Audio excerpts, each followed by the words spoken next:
Hello everyone. तो आज वाली क्लास में हम जानने वाले हैं क्लिप आरेक्ट के बारे में। पहले समझ लेते हैं कि क्लिप आरेक्ट कहाँ यूज में आएगा और किस तरीके से हमको उसको इंप्लीमेंट करना है हमारी फ्लटर एप्लीकेशन के अंदर।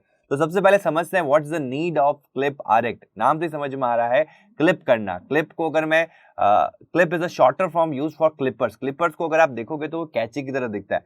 तो अगर आप कभी भी डिजिटल प्लेटफॉर्म में क्लिपर टर्म अगर आपने देखा होगा तो वो हमेशा रिप्रेजेंट करेगा एक सीजर की तरह या कैची की तरह। दैट मीन्स आप कोई भी एक ऐसा व्यू है या कोई भी ऐसी डिजिटल प्लेटफॉर्म पे आइटम है जिसको आप क्या करना चाहते हो, क्लिप करना चाहते हो, यानी कि उसको क्रॉप करना चाहते हो।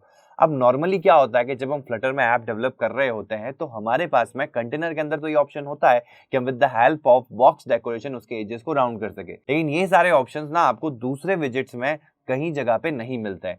तो उस केस में अगर फॉर एग्जांपल मैं इमेज की बात करता हूं तो जैसे अगर आप इमेज देखोगे तो इमेज के जो एजेस होते हैं वो कॉर्नर होते हैं, तो एकदम पॉइंटेड होते हैं। अगर मेरे को ऐसी कोई इमेज चाहिए जिसको मैं राउंड करना चाहूं तो उसके लिए हमारे पास में सर्कुलर एवेटार है। वेरी गुड, हमारे पास में सर्कुलर एवेटार है। जो सर्कुलर इमेज व्यू अगर मेरे को दिखाना है या सर्कुलर इमेज दिखानी है तो मैं उसको यूज कर सकता हूं। लेकिन अगर मेरे को सर्कुलर नहीं दिखानी है, मेरे को इमेज को इस तरीके से रिप्रेजेंट करना है कि उसके जो एजेस है वो एजेस राउंड हो जाए, तो उस केस में अगर हम कंटेनर की बात करें तो ये ऑप्शन हमारे पास में होता है। बॉक्स डेकोरेशन के अंदर बॉर्डर रेडियस देके हम ये सारी चीजें अचीव कर सकते हैं। लेकिन कुछ ऐसे विजेट्स भी आपको फ्लटर में मिल जाएंगे जिनमें ये बाय डिफॉल्ट प्रॉपर्टी नहीं मिलती है और आप चाहते हैं कि उनके एजेस से आप उनको क्लिप कर सके। और ये जरूरी नहीं है कि आप एजेस राउंड करने के लिए करें, आप कोई भी शेप में उसको कास्ट करना चाहते हैं तो वो भी आप आसानी से कर सकते हैं अगर आपके पास में क्लिपर्स हो। तो क्लिपर में सबसे ज्यादा जो यूज में आता है वो विजेट होता है हमारा क्लिप आरेक्ट। इसके अलावा भी बहुत सारे विजेट्स और होते हैं जो क्लिप के लिए काम में आते हैं। क्लिप में आप पूरे ग्राफ बना सकते हो। क्लिप ग्राफ के थ्रू भी आप कोई भी चीज को अगर आपको वेव के हिसाब से अगर आपको कट करना है तो वो भी आप कर सकते हो। तो ये सारी चीजें भी हम देखेंगे आगे आने वाले क्लिप वाले विजेट्स के अंदर। बट फोरमोस्ट सबसे इंपॉर्टेंट जो क्लिप के अंदर विजेट रहता है वो हमारा रहता है क्लिप आरेक्ट। आज उसी को हम इंप्लीमेंट करने वाले हैं हमारी फ्लटर एप्लीकेशन के अंदर, उसका यूज देखने वाले हैं जिससे कि आपको एक क्लियर आइडिया हो जाए कि हमको इस विजेट को कब यूज करना है और कैसे यूज करना है। तो आई होप आपको एक क्लियर आइडिया लग गया होगा कि क्लिप आरेक्ट क्या होता है, कहाँ यूज में आने वाला है। और अब हम चलते हैं सीधा एंड्रॉइड स्टूडियो के अंदर जहां हम इसको प्रैक्टिकली इंप्लीमेंट करके देखेंगे जिससे कि आपको एक क्लियर पिक्चर मिल सके कि क्या एक्चुअल में इसका यूज है। ये तो अभी अपन ने थ्योरेटिकली समझा है कि इस विजेट के बारे में जाना है कि ये विजेट क्या करेगा।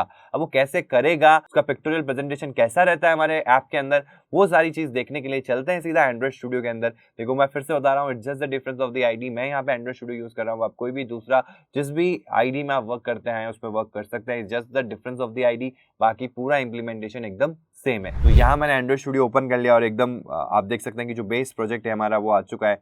तो जो रिडंडेंट कोड है वो मैं हटा देता हूँ सो दैट अपन का जो मेन फोकस है वो किस पे है, क्लिप आरेक्ट विजेट के ऊपर, तो हम उस पर अच्छे से फोकस कर सके। तो बाकी जो बाय डिफॉल्ट कोड आता है आपका काउंटर वाला वो मेरे को हटाना पड़ेगा, तो वो मैं सारा हटा देता हूँ। ठीक है, तो जो भी अननेसेसरी कोड था जो मेरे को रिक्वायर्ड नहीं था वो मैंने हटा दिया और एक बार हम इसको रन करके देख लेते हैं सो दैट जो भी हम चेंजेस करते रहे वो इंस्टेंटली हम उस पर्टिकुलर ऐप में रिफ्लेक्ट करवा के देखते रहे, जैसे कि हमको एक क्लियर पिक्चर मिलेगी कौन सी चीज क्या काम कर रही है। ठीक है, तो यहाँ हमारी जो ऐप है वो रन हो चुकी है। अब हम सबसे पहले क्या करते हैं, सबसे पहले एक कंटेनर ले लेते हैं जिसको मैं क्लिप करवाऊंगा। फिर वही सेम चीज हम इमेज पे अप्लाई करेंगे क्योंकि देखो कंटेनर को क्लिप करवा सकते हो आप, तो कंटेनर को तो आप एजेस राउंड करवा सकते हो with the help of box decoration. उसके अंदर हमको ऑप्शन मिल जाता है बॉर्डर रेडियस का। ठीक है, तो फिर हम ये चीज इमेज पे भी अप्लाई करेंगे।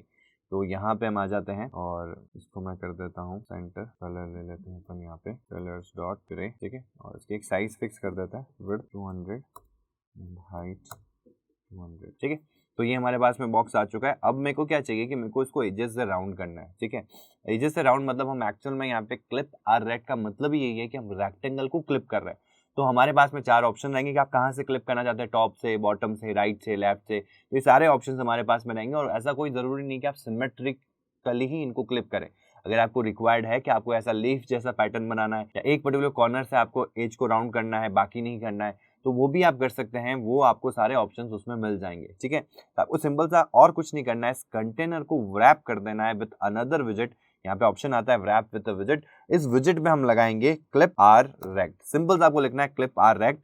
और अब हमारे पास में एक प्रॉपर्टी और एड ऑन हो जाती है, वो है हमारे पास में बॉर्डर रेडियस। तो इस पे आना है और बॉर्डर रेडियस को हम पहले भी यूज कर चुके हैं कई सारे डेकोरेशंस के अंदर, तो वही बॉर्डर रेडियस की जरूरत है। और यहाँ पे दो ऑप्शंस रहते हैं हमारे पास में, या तो ऑल या ओनली। तो आपके पास में दोनों है।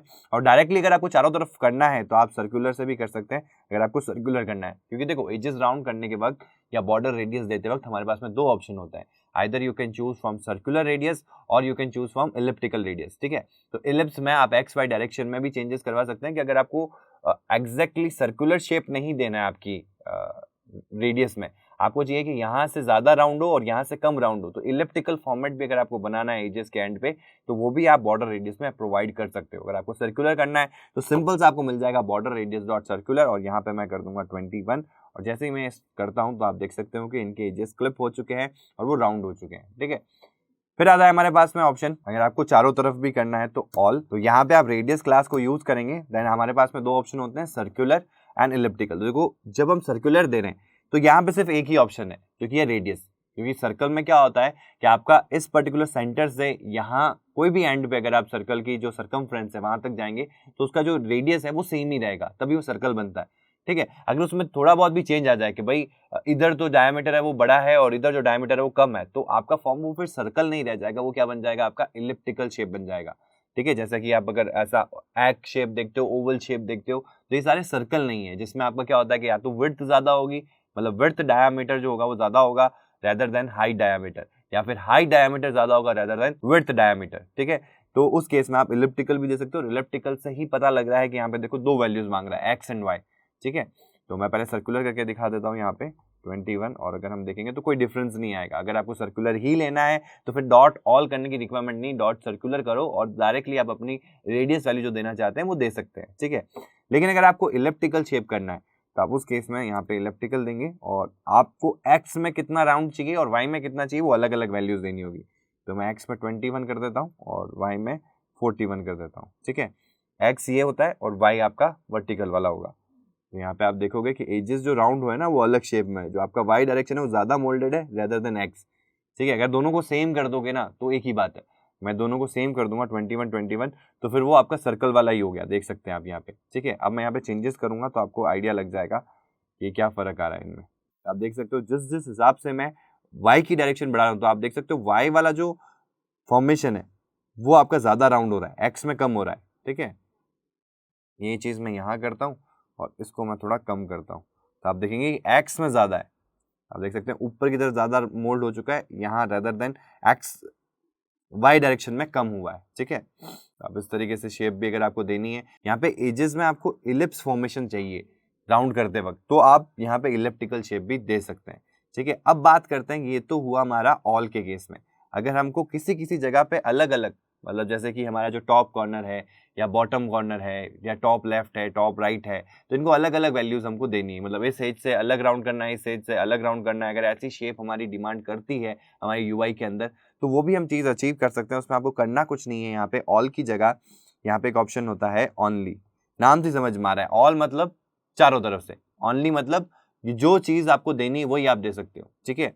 तो ऑनली में हमारे पास में ऑप्शन होगा किस एंगल से आपको देना है, मतलब किस साइड से आपको एक्चुअल में वो जो बॉर्डर है वो देनी है, रेडियस देना है, ठीक है। तो मेरे को यहाँ पे चाहिए टॉप लेफ्ट में और फिर चाहिए मेरे को बॉटम राइट में, और डायरेक्टली हम वैल्यूज नहीं दे सकते तो हमको फिर से क्या करना पड़ेगा, रेडियस लेना पड़ेगा, रेडियस डॉट सर्कुलर देना है तो सर्कुलर और इलिप्टिकल देना है तो इलिप्टिकल, ठीक है। तो रेडियस डॉट सर्कुलर 21, ठीक है। अब जैसे मैं कंट्रोल एस करता हूँ कोई चीज मिस कर रहे हैं अपन, कॉमा को मिस कर रहे हैं, आप यहाँ देख सकते हैं कि यहाँ से एजेस से राउंड हो गया, यहाँ से कॉर्नर ही रहा है, ठीक है। आपको चाहिए कि नहीं मेरे को तो यहाँ से ज्यादा करना है बट उधर से कम करना है, ऐसा जरूरी नहीं है कि मतलब दो जगह करना है दो नहीं करना है। आप ये भी कर सकते हैं कि किस पर्टिकुलर कॉर्नर पे आपको ज्यादा रेडियस देना है, किसी पे आपको कम देना है, ठीक है। तो मैं अभी वही कर रहा हूँ, यहाँ पे टॉप लेफ्ट हो गया, देन हम कर लेते हैं यहाँ पे टॉप राइट, इसको मैं कर देता हूँ रेडियस डॉट सर्कुलर 21 और बॉटम राइट हो गया और बॉटम लेफ्ट भी ले लेते हैं अपन, ठीक है। और हम लगाते हैं तो आप देख सकते हैं कि यहाँ से ज्यादा राउंड है, ठीक है। बाकी सब में हमने सेम किया तो यहाँ से ज्यादा राउंड हुआ बट बाकी सब सेम है। ये कहाँ काम में आता है मैं आपको बताता हूँ, जब विड्थ ज्यादा हो हमारी चाइल्ड की तो विड्थ हम दे देते हैं 400। आप देख सकते हैं कुछ ऐसी डिजाइन आपको लिस्ट पैटर्न में दिख जाती है कि यहाँ से ही मोल्डेड हो या एक कॉर्नर से ही मोल्डेड हो, बाकी जगह से ज्यादा मोल्डेड ना हो, तो उस केस में आप इस चीज को यूज कर सकते हैं, ठीक है। और बेटर प्रेजेंटेशन के लिए मैं इसको थोड़ा सा और ज्यादा राउंड कर देता हूँ। तो ऐसी इमेजेस आपने देखी होगी, यहाँ पे अगर लिस्ट आ रही हो और उनका हर एक आइटम कुछ इस तरीके से कि एक एज पे वो राउंडेड है, ज्यादा राउंडेड है, तो वो चीज अगर आपको अचीव करनी है तो आप इसकी हेल्प से भी कर सकते हो। ये सेम चीज आप कंटेनर में तो कर ही सकते हो, बॉक्स डेकोरेशन की हेल्प से। लेकिन कोई और भी विजेट आपको दिखे और उसमें आपको इस तरीके से क्लिपिंग करनी हो रेक्टेंगल एरिया में, तो उस केस में आप क्लिप आरएक को यूज कर सकते हैं। अब यही सेम चीज हम अप्लाई करेंगे एक इमेज के ऊपर, ठीक है, क्योंकि इमेज में ये ऑप्शन हमको मिलता नहीं है, तो मेरे लिए बहुत ज्यादा आसान हो जाएगा अगर मैं इमेज को क्लिप कर पाऊं अपने हिसाब से।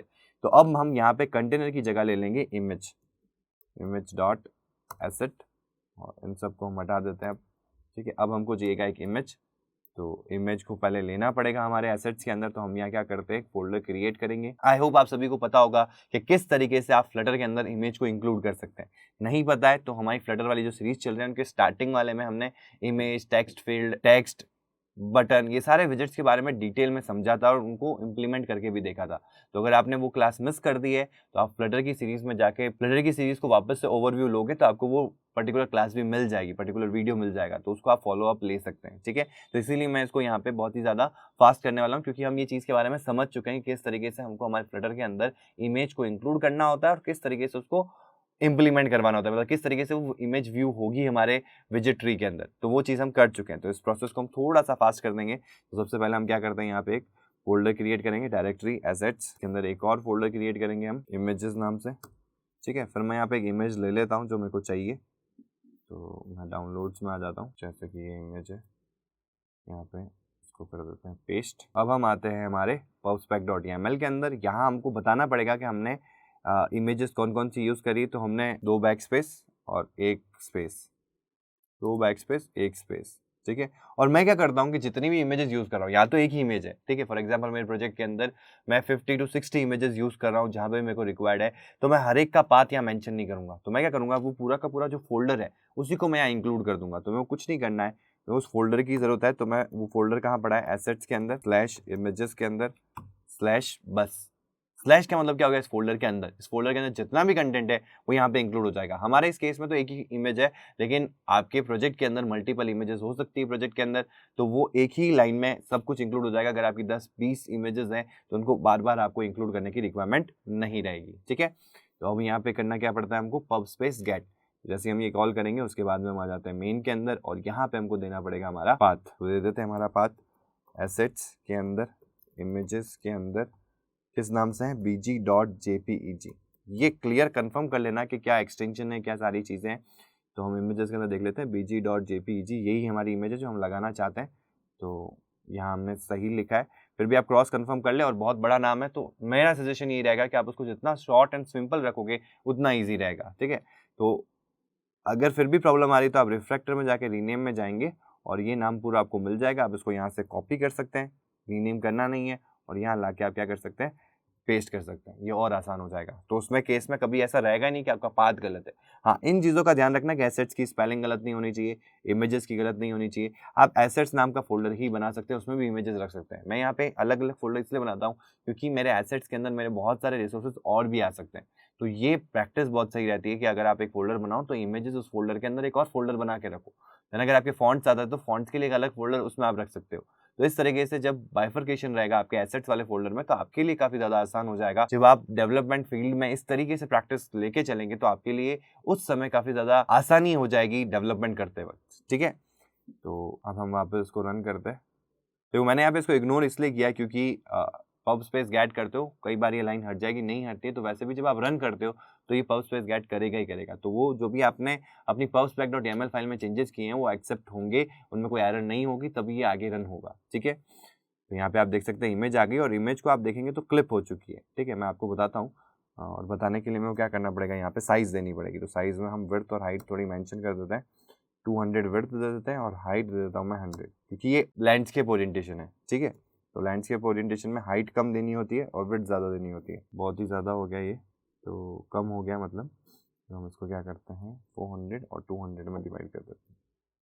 हाँ, तो अभी आप देख सकते हो क्लिप हो चुका है, और क्योंकि हमने क्लिप के लिए बहुत अलग अलग वहाँ पे ऑप्शंस दिए हैं तो आप देख सकते हो किस तरीके से क्लिप कर रहा है। तो हम क्या करेंगे, कॉमन ले लेते हैं अपन, जिससे कि हमको एजेस का आइडिया हो जाए, एजेस डॉट। ठीक है, तो अभी हमारी इमेज जो थी ना वो इस पर्टिकुलर साइज में फिट नहीं हो रही थी, तो इसलिए मैंने एडिशनल क्या लगाया, फिट, और बॉक्स फिट को क्या कर दिया, फिल कर दिया, ताकि वो पूरी स्पेस को कवर कर ले। तो हमारी जो पूरी स्पेस है वो क्या है 400 और 200, तो इसमें कवर कर लिया, और कवर करते ही आपको यहाँ दिखेगा कि ये एजेस राउंड हो चुकी है। तो हमारी इमेज के अंदर अगर मेरे को ऐसे एजेस को राउंड करवाना हो तो बहुत ही आसानी से मैं क्लिप आर्ट को उसके ऊपर रैप करके मैं ये चीज़ को अचीव कर सकता हूँ मेरी ऐप के अंदर। तो अगर आपको भी अपनी एप्लीकेशन के अंदर, फ्लटर एप्लीकेशन के अंदर कहीं पे भी ऐसा विजेट मिले जिसके अंदर आपको कहीं से भी उसको एजेस से उसको राउंड करना हो, क्लिप करना हो, तो you can use the simple विजेट which is known as clip art और आप अपनी डिजाइन को और बेटर कर सकते हैं। तो आज की क्लास के लिए इतना ही। Thank you.